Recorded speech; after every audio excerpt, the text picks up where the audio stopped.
huyo Batimayo macho yake yakafunguka kuona kwake, na kukarejea naye akaona kila kitu.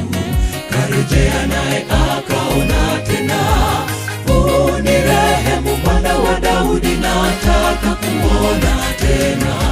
Akamwekea tena mikono machoni mwake, huyo Batimayo macho yake yakafunguka kuona kwake, na kukarejea naye akaona kila kitu. Karejea naye akaona tena, unirehemu Mwana wa Daudi, nataka kuona tena. Akamwekea tena mikono machoni mwake, huyo Batimayo macho yake yakafunguka kuona kwake, na kukarejea naye akaona kila kitu.